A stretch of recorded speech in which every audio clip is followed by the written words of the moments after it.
What's up, guys? Roland here. This week on 3D NerdStop, we're going to print out a Pokeball.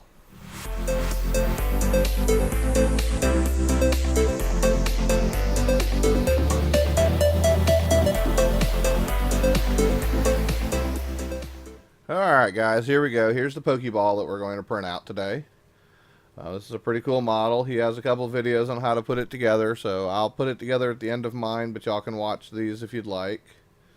Now, he has more than just the standard Pokeball. This has a bunch of different versions of it in here, so feel free to have fun with those. I'm just going to print the standard one today. So, of course, as usual, the first thing we would do is download the Pokeball. And here we go. And this is all the copyright information you need to know about it. Alright, guys, here's the first print for the Pokeball. This is the bottom shell. This will be the white one. Okay, so I went ahead and loaded one model up, and then I came in here and multiplied it and told it I wanted a total of 3 more, and then hit OK, and I added 3 more to the build plate. So I got a total of 4 here. Okay, so we'll go over our settings for this week. This week we're going to print everything with pretty much these settings. We're going to do our layer height at 0.2, our shell thickness top and bottom at 0.8. We'll do our fill density at 15%. We'll do our printer speed at 60. We'll do our printer temperature at 210 and our bed temperature at 50. On these, I don't think we need any support material. We might get a little funky right in here, but the rest of this looks like it'll print okay. I don't think it's going to really need any support material added to this particular one. So we're not going to do any support material on it. Alright, so there's that one. This is going to take roughly 13 hours and 10 minutes, which is 53.03 meters of material, which is 158 grams. Alright, here's our next model. This is the buttons for those models, for the balls. These are also printed in white, so you have the outer ring, and then you have the actual button that goes through the ring with the latch catch, because those Pokeballs do open. Alright, so we're going to do all the standard same settings over here. We didn't change anything. And then this is going to take 55 minutes. It's 3.82 meters of material, which is 11 grams. Alright, guys, here's our next model. This is a model we're going to print in red. This is the top of the ball. Okay, all of our settings over here are going to be the same, except for now we're going to add support material touching the build plate. Now, the reason you're going to have to add that is when you look at this model, as you can see right here, the hinge sticks down below the side of the model. So, because that hinge sticks down, all of this, all of the ball and the latch and everything are all floating above the build plate. So you have to build up the support material underneath it in order to print it properly. So because of that hinge and the way they did the hinge on this model, you have to print this with support material here. Now I'm only doing touching the build plate. Yeah, it's going to print, you know, touching the bottom all the way around here. It'll probably print a little here, might print a little here, and it'll probably fill in the inside a little bit. But, that's what you have to do to get this to print, to get it to print well. So all the other settings are the same. We just added touching the build plate. It's going to take 19 hours and 57 minutes, so basically 20 hours. It's 91.44 meters of material, which is 273 grams. Alright, guys, here we go. Here's our next part of the model. As you can see here, this is actually 2 different pieces. This is the top. This is actually the top and the bottom of the black ring around the center of the Pokeball. So as you can see, this is where the hinge, where your the red part hinges into it. So I have 2 here, so I'll have to actually print this file twice to cover all 4 balls. But in order to do this, I do have the touching the build plate on, because there are some overhangs under here that I don't feel will print well without it. So I went ahead and added it just for safety, just to make sure it prints well. Plus back here, the way these hinges hang off the back, it looks like it could use a little support material back there. So that's why we'll add touching the build plate on these. So a set of 2 is going to take 2 hours and 45 minutes, which is 12.14 meters, which is 36 grams. So you have to multiply that by 2 for all 4 balls. Alright, guys, here's our last model to print. This is actually the stand that the Pokeball will sit on. Doesn't need any support materials. All the other settings are the same on this, and all four of them all four of them fit on one build plate. So to print the four of them, it's going to take 4 hours and 2 minutes, 18.29 meters, which is 55 grams of material. Alright guys, let's get all these saved off to the SD cards. We'll get the printer heated up and get her printing.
Alright guys, here we go. This is all the pieces printed out.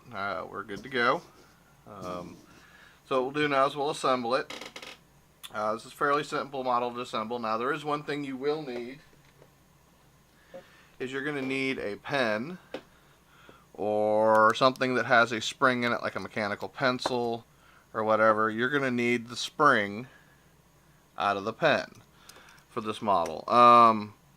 You don't need the whole spring. The spring's actually really long in most pens, especially like the ones I've got here. So I can actually cut this spring in half and use it in two different ones. You only need half of the spring, or even actually a little less than half. But half is usually pretty good on this. And this is just a normal size spring inside a mechanical pencil. So basically you would take that and cut it, and I already have one cut here for you. So you wind up with a little spring. See, about half the spring. There you go.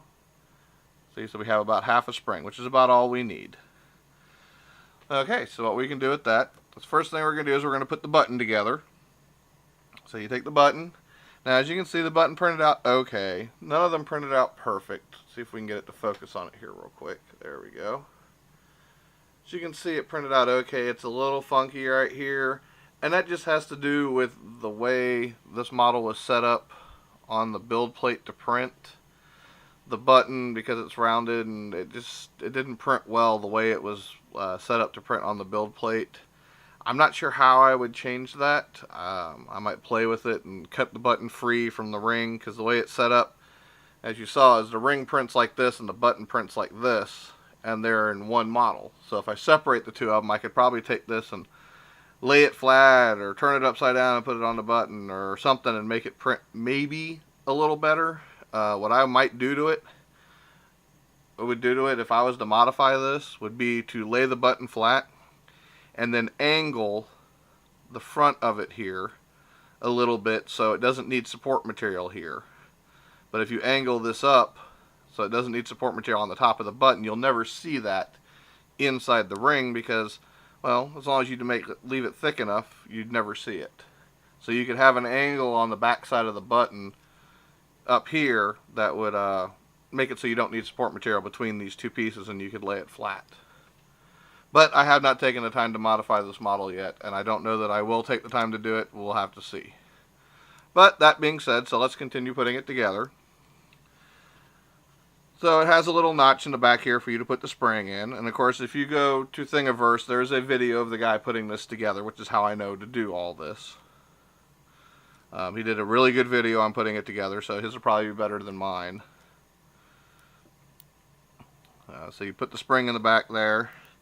And then on the black rings, you have the top one and the bottom one. This one goes on the bottom, this one goes on top. So there's a little groove in the front. I don't know if it'll focus on it well enough. That the white ring sits in, and then the rest of it goes in the back of that. So you just have to try and get that groove to set in there. And then once you do, you have to kind of fiddle with it. It's kind of tough. Is get the spring to compress and put the spring inside. See how I got the spring set in there now?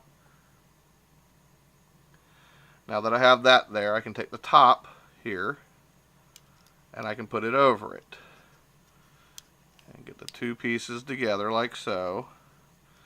And that's how it goes together. Now we have to glue this together. I just wanted to make sure it was going to be a good fit, and it does appear to be a decent fit.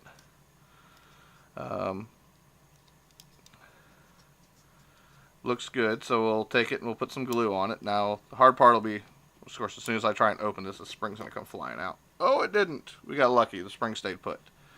So we'll leave that there. And what I like to do is make sure when you look at this circle in here, it's not an exact perfect circle.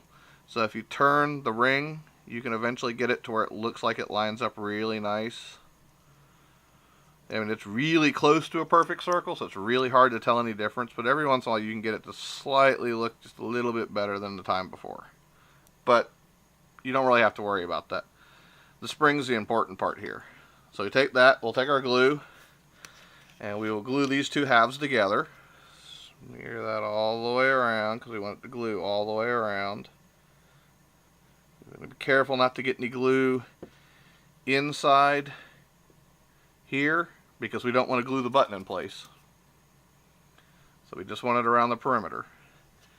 And then we'll take the two and line up our groove for the white in the front. Get all that to line up, and then start gluing it together, trying to get it as pretty of a circle as you can. Alright, and then we'll give that 15 seconds to dry. Alright, so that's got it glued in place, and as you can see, the button works. It doesn't move a whole lot. It's a very small throw, but it does work. Okay, so now on to step two. Step two is we'll take it and we're going to glue the black ring into the white base here. As you can see, it just sets nicely in place. There's little registration points here, and then there's little knobs on the bottom of this that lock into place, so you make sure you can get it glued in the proper place. So that'll be our next thing we're going to do, is we're going to glue the black ring to the white. There we go. Take that, line up our registration points, and hold that together for about 15 to 20 seconds. Right. That's been about 20 seconds, and it looks like it's got a hold of it. Now, of course, as you know, it's not perfectly dry yet. It takes About 24 hours for super glue to 100% dry, but it's tacky enough and stuck well enough that we can continue on. And that's pretty much it for the glue for this model. You only really have the two things you need to glue together, so we don't need the glue anymore. What you will need is a little piece of filament. You can do it in black, you could do it in white if you wanted. So we're actually going to do it in white real quick so y'all can see exactly how I do this. You basically have the top here. Now, when you print the top, you have to do a lot of support material because of the back hinge on here. It sticks down below the ring. So the whole thing is printed on top of support material. So that left quite a bit of cleanup in here as usual with support material. I haven't gotten my settings to where I can get this pretty yet. I'm still working on it, so I basically just filed it down and made it nice and smooth. And it doesn't look really bad. It doesn't look bad from the outside. It doesn't look great looking at it here, but it's not terribly bad. It looks fairly decent. So this is pretty easy. So what you do is you take it and you line your hinge up and you just basically close the ball. And then from behind, you grab your filament. And I just happen to have white laying around here. You can do it with black, you can do it with any color you want. And you just stick it in the hinge. Okay? And as you can see, that gives you a hinge. The ball is locked, closes. When you push the button, it lets it open. Okay? So you can stick it out on both sides, or you can do what I like to do with it is take it to where I'm just seeing a piece of it here on this side. Then I'm going to back it off a little bit. Then I'm going to grab my cutters and I'm going to cut it, leaving a little bit, just a little bit, hanging out the side here. Like so. See how there's just a tiny little bit hanging out here. And then you can use a pen, your tweezers, whatever, and you just push that pin in. Oops, don't want to push it too far. I got to go too far that time. But now you can see it's in here. I don't know if it'll actually show it. You can barely see that white in there. And you can also see it's here. And you just want to try and make it fairly level on both sides. So now that pin's inside, and that pin's probably not going to come out very easily. I mean, you could push it out if you really wanted to. Okay, so if you push the button, now it opens, and it closes. It's completely sealed, and you have yourself a Pokeball. So now you can go out and catch all the Pokemon you want. And of course, we have the stand for it. Stand printed out real nicely, which allows you just to set it down. So, as you see, now we have a functional Pokeball box. There you go, guys. Thank you all for watching. If you like what you saw, please like and subscribe. Please leave a comment down below. I'd love to hear from you. Until next time, have a great day. And for those of you that are still watching, in the description down below, all the way in the bottom of the description, you will find a link to Gleam. Okay? I'm going to do a contest. I'm going to give away one of these Pokeballs. So if you'd like to be one of the lucky winners to win one of these Pokeballs, click on the link down in Gleam. It's fairly simple. I'll do it the same way I did it last time, where it'll run for 2 weeks. I'm going to do 14 days. Okay, so if you click on the link down below, and there's a couple different ways to enter. Alright, and when the drawing is over, I'll draw a lucky winner. I'll send them an email. They'll have 24 hours to respond with their shipping information. If they do not, I will select a new winner and do that until I have the shipping information to ship the Pokeball to. Alright guys, thank you. Have a great day.